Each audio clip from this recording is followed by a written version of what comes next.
Hey guys, it's your horror fanatic. We're reviewing Halloween 2018. I don't know where to start because there was so much in this movie to pinpoint. I don't know. What do you think? What I thought about the movie, for not being a horror person, was actually pretty funny. Yeah, I don't know where they got this comedy. There was two jump scares, I think, right? The one guy with the carrying pumpkin or whatever. Oh yeah, absolutely. That one, that was the first one. I don't know what the other jump scare was, but that little kid was funny as shit. But I did talk to a guy at the theater, and we were picking out things from the other Halloween films that, this is not supposed to be related to 2, 3, 4, 5, 6, 8, and 7, whatever, so on and forth. Anyway, so, throughout this movie, I picked out shit from the other films that were, related, or whatever, that seemed like the old lady that was in the pink gown was supposed to represent the Elrods, blah, blah, blah, blah. Except it was on the TV with something newer, instead of Night of the Living Dead, where I'm going to get you, Barbara. Yeah, that was not there as it was in the original second one. And then there was no old man either. No husband, whatever you would call it. I don't even know. The creepiest kill. For me? Yeah. I would say when, I would say the gas station one. Yeah, that was really gruesome. I don't remember the I'm girls. not gonna give I don't it remember away. the ladies one, but the whatever he was, psychiatrist or whatever the hell he was. When I But stopped to get pump gas, that was like the creepiest kill, I would say. yeah, when he came in trying to save her, his kill was That was very much gruesome. I don't know. I like the one with the police officer's kill, or what was it? Yeah, after the police officer was killed off, or whatever, and the doctor stepped in. His kill was, crush. Yeah, there was a major twist in it too. Yeah, I heard the crack too. That was really weird. It was really. I don't know. This movie was really weird, and from what I heard, that Nick Castle was only shown as the dude in the beginning. But I expected it to be the Halloween theme coming first, and then go into the film. But they had a twist to it. So those of you who did not see it yet, there is a twist to the beginning. I did also notice the Halloween font was the same as the original.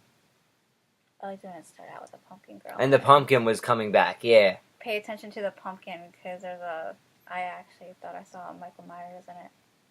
Yeah, I didn't notice. I just noticed that normally in the originals, the pumpkin was already built. And the camera panned in.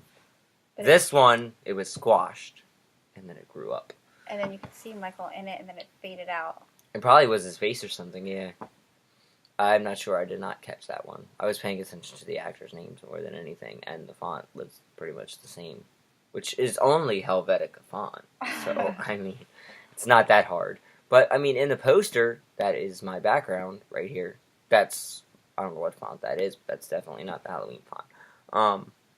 You're probably wondering what this is. We went to Shady Maple, and I just wanted something horror. And also, I wore the jumpsuit to the theater. And you're wearing the Halloween shirt of mine. Just so we had some Halloween merch going into this movie. I also took the mask with me. And got pictures by the poster outside, which I'll probably add to the end of this video or something. Let's see, what else? We did creepiest kill. Things that were the same. I did like how she appeared out of the darkness and said, "Happy Halloween, Michael." We didn't know where she was, remember? Cause that was freaky. We didn't know where the hell... Remember? Because then, instead of Michael laying on the ground and going missing, Michael looks down the balcony and no Laurie. Yeah, she went missing. I was like, where the hell did she go? And then for the whole, next 5 minutes, all you saw was her daughter down in the underground cellar. No Laurie. And then, what is it? Didn't she come up behind him or something? Yeah. I'm trying to remember. Yeah, she came up behind him. Yeah, and then I think, knock him down the stairs or something, right? I think she... That's when then the daughter came up, and that's when they put the locks across the whatever she had prepared she caged him in the cellar before the dynamite or whatever that was. Anyway, it was the ending was pretty weird. There was no body, I noticed. So I mean, like where he was standing when the flare went off, there was nothing there. So prepare for a sequel. Yeah, that's a definite. I'd go back and see it, even though I never do. I don't know. There might have been stuff. You always have to watch it more than once to pick out shit. Yeah, true. Like, I mean, I picked stuff out right away. And the other thing, Loomis's voice was in there. Remember on the tape? Mm-hmm. Dr. Loomis's voice was on there. And then Laurie does, like, then Loomis from the first one apparently died after the first one, but we already know he died in part 6 at the end. In real life, he died, but then, like, when 7 and 8, H2O and Resurrection came, there was no Loomis. In this one, Laurie goes and talks to the new doctor, and she's like, oh, you're replacing Loomis. So there was the giveaway right there that Loomis didn't go through all that shit in 2 to 8 or 2 to 6, and then, just died after the first one, or either that or was replaced in general. So I don't know. There was no synopsis to that one. I don't know what else. I'd recommend buying it and going and seeing it. It's worth the money. Yeah, probably. And that would be soon anyway, because, I mean, those 4 days I have off, what's there better to do? Besides go sit. I don't know, I think we should try seeing what AMC looks like. Because now we did Fox, the one up in Upland Square. I was there when it was Carmike, but I'm not sure if they changed it around or not. Nor if there's even a 3D version, because that would be kind of trippy. We could take the glasses in there and see what they do. You could. I got 3D glasses in the DVDs. We could just take them in there and see if shit pops out. I'm sure there's people that are. I'm surprised it wasn't packed. I guarantee you, that at night ones were probably like. The night it's ones. probably going on right now, and it's probably packed as hell. Yeah, I had a hard time getting the tickets. What I had for at night. Yeah. This one was at 10:15 and didn't even start right at 10. It started like 10:30, I think. That's why they got out first, because she apparently said that Katina apparently said that their movie started after ours or started late or whatever. But I think theirs started probably before ours. That's why they got out first. Yeah, my daughter Katina and her friend went to see Smallfoot, so slept through it. And they slept through it.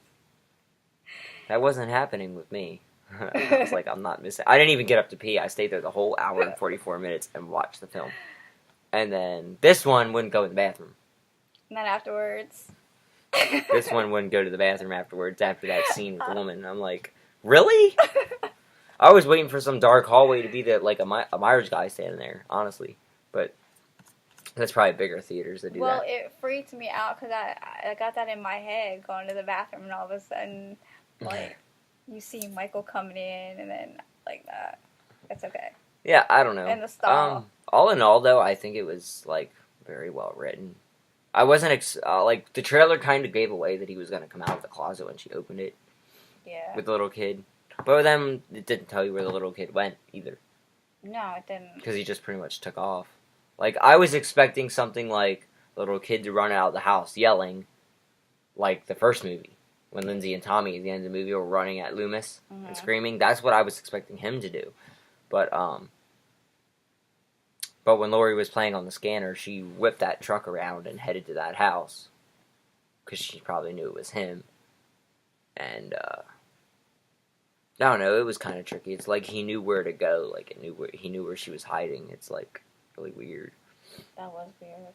The bus crash scene was weird, though. I didn't expect that kid to shoot the gun, either. Oh, no. We can't tell him who he shot, though. I don't even remember, honestly. I know. But it was by accident. The guy survived, didn't he? It was the doctor. Oh, it was, but he wasn't killed off till later, was he? No, he wasn't killed off until late. Michael did it, yeah. Yeah. That's what I thought. Well, but all in all, it was, pretty, I don't know, intense, I guess. Very intense. And the theme was still the same, well, kind of. They redid the opening theme, but I mean, like, the ding, ding, that was still the same, with a little twist to it. But John Carpenter still did it.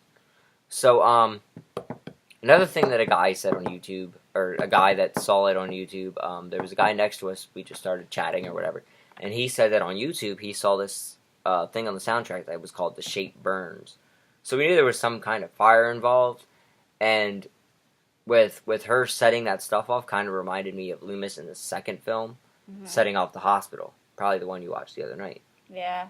Remember how Loomis was turning the knobs, and he's like, "It's time, Michael. Flick the lighter." And the whole hospital blew up. Yeah. That's what that reminded me of. That's what I thought. Because I was like, wait, that's... I was like, does that look familiar, doesn't it? Yeah. Like, that looks familiar. That's where I think she got that off of Dr. Loomis. But Dr. Loomis, that never occurred because of this timeline. So that hospital, all that hospital shit never even occurred. So, I mean, I don't know why they would ignore it. I would have just thought, maybe that where Resurrection ended off, of him opening his eyes in the morgue. The one we watched with Busta Rhymes. Remember how they burned him up in the garage?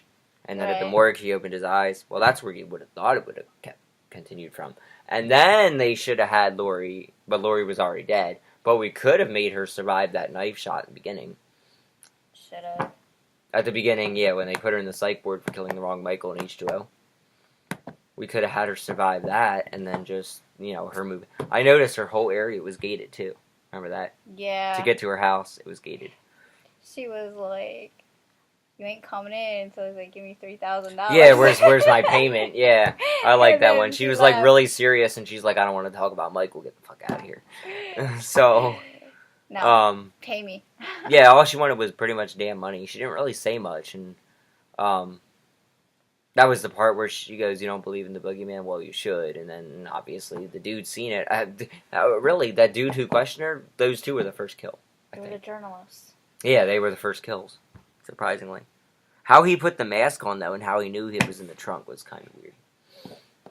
Because, I don't know. Has he been, following them or something? No, because how would he follow him? Because he was in the prison or whatever. Think about it. He was in the prison, and then he turned around. He gets in the accident. That's what I'm saying. That part didn't line up. Yeah, there's some parts that didn't line up. But overall... I was just wondering how he got, the mask. Like in Rob Zombie's, the one you watched the other night, he tore it out of the floorboard. Yeah. Because when he was a kid, he put the mask in there. In there, it made sense. And then came back later and got it. Or unless he saw the journalist at the gas station and then... Oh, no. They showed him the mask in the beginning. Remember? Yeah, they showed him in the mask. That's how he knew they had it. They had but it. But he didn't know where it was, so he probably just, he didn't even search the car. He went directly to the damn trunk. Yeah, that's what that's what's really weird. I don't know. I was thinking, well, what if he's seen them or somehow, escaped before that, and they just didn't show it? Because, the bus crashed at dark, and then the dad ran off. You never knew what happened to the kid's dad, either. Yeah, you didn't even see the bus crash at all. Or no, or was his kid's dad? That was he walked up to his dad, and his dad was laying there, wasn't it? Yeah, because he got the dad. Well, you never seen the kill. You never heard how it happened or anything. So. No, I think that part should have been more intense. Yeah, I think they would have cut scenes, but yeah. I think they whatever. This is a big ass review. I don't know anything else that I can point out. The freaking little kid cutting his nasty ass toenail. I thought that was funny. I was like, they got to incorporate some the whole freaking theater was laughing at that part. I was like, dude, this 8-year-old kid is talking like some fucking teenager or something. I like when the kid runs out the door and the girl's boyfriend's there, and he goes, "You don't want to go up there." And he said, "Fuck it, I'm going up there." Pretty much. When was this one? He was going right after her. Then he killed her. Oh yeah, he got there too late to yeah, and that's when he saw her. Well, I thought it was Michael under that. Oh, that's another thing. The sheet was from the first one too. Yeah. Remember when he came in with the eye holes cut, and she was like, "Can I get your ghost, Bob?" Oh yeah. Yeah, he did that again and put it over his victim. Yeah, that was from Halloween 1 as well. So they just kind of copied some elements, I guess, between 1 and 2. I don't think there was anything from. The dude said there was something from another movie that he picked up. I noticed Michael's arm didn't have the thorn. That. If you guys can see that, I had the face painting lady put the thorn there. But I noticed that was not on his arm. You might have to slow speed it or slow motion it or something. But I noticed it wasn't there. The heck else? I don't know. Can't think of anything.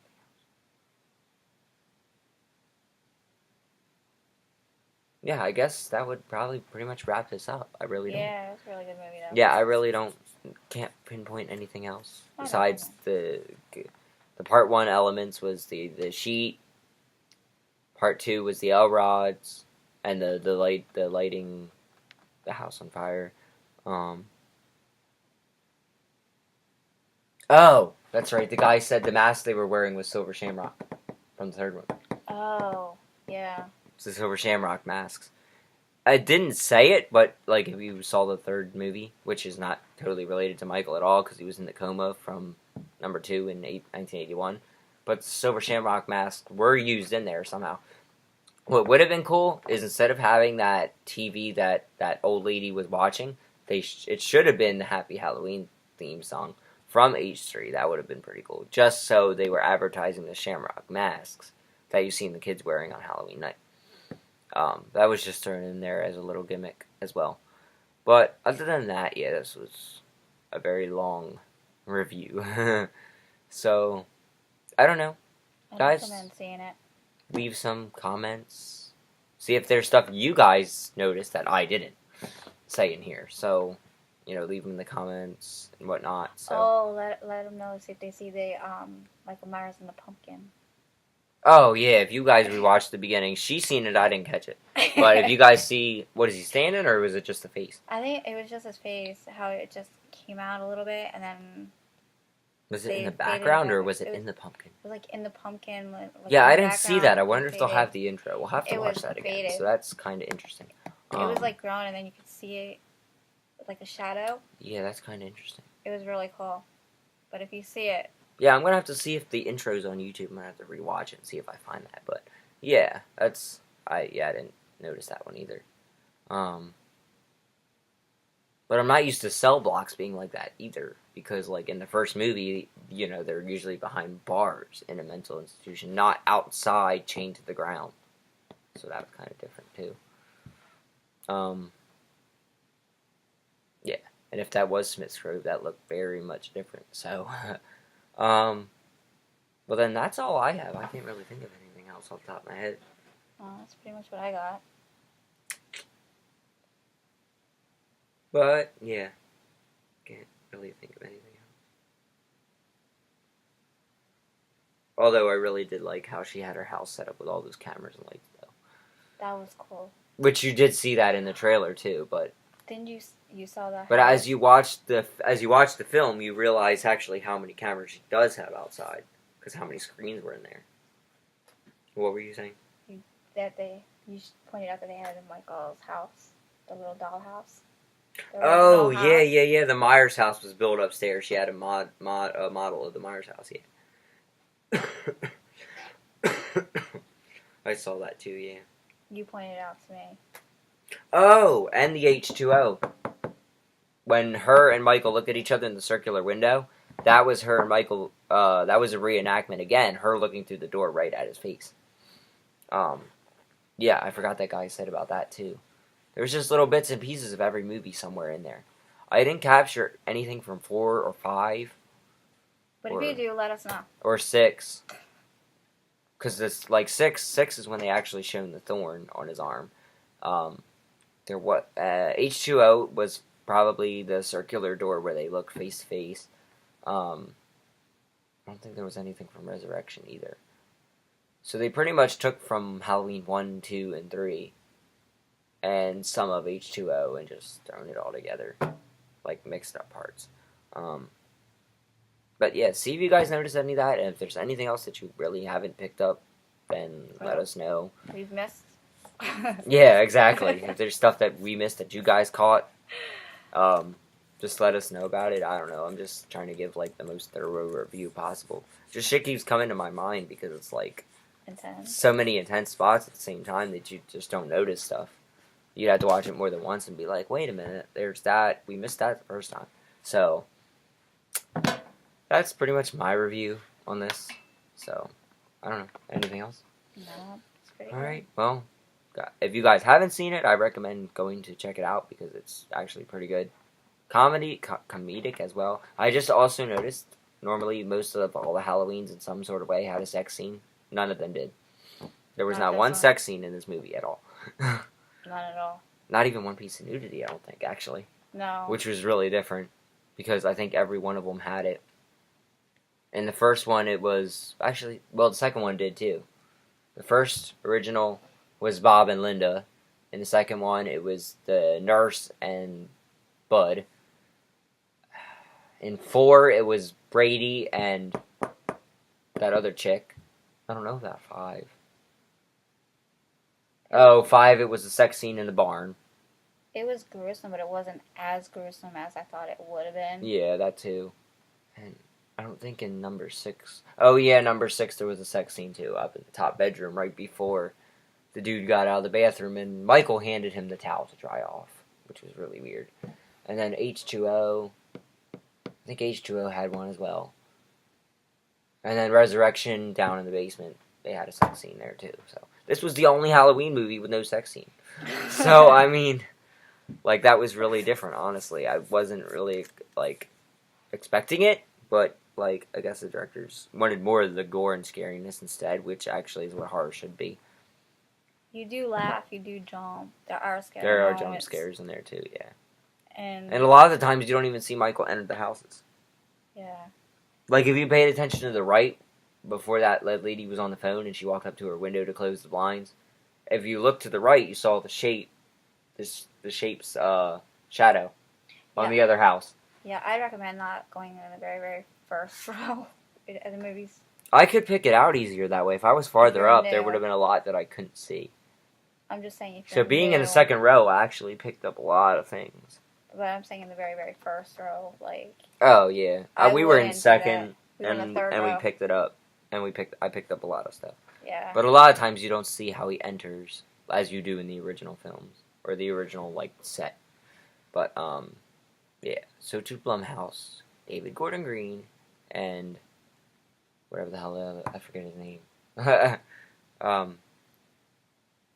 Who was the other director? Can't think of it off the top of my head. Daniel Blum. I don't even remember. I know it was Blumhouse, but I can't think of the other dude's name. Let me look it up real quick. We've had a long day. Yeah, Danny McBride. There we go. Yeah. So to Danny McBride, David Gordon Green, and to John Carpenter. I also noticed what's her face was listed on there too, even though she wasn't part of it. Malik Akkad was involved, and apparently Deborah Hill was too. Characters created by Deborah Hill. So I guess she somehow was incorporated into making like these characters' names come up, or considering because she invented Michael and Laurie, that's why her name was there. But other than that, yeah. So, and also I found out that Jamie Lee Curtis and John Carpenter were executive producers, which was also cool.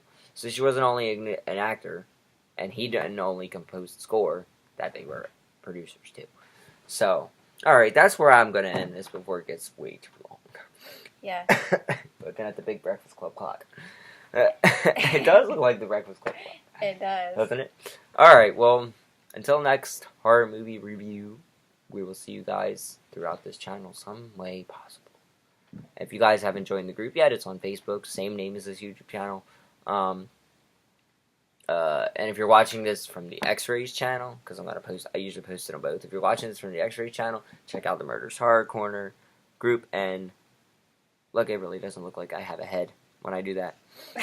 But anyway, if you're watching this from the X-Rays channel, check out Murders Horror Corner. We do fan films and homemade films and like our own idea films, whatever you want to call that. And then if you're watching this on Murders Horror Corner, check out X-Rays. I do covers and vlogs. So I guess until next time.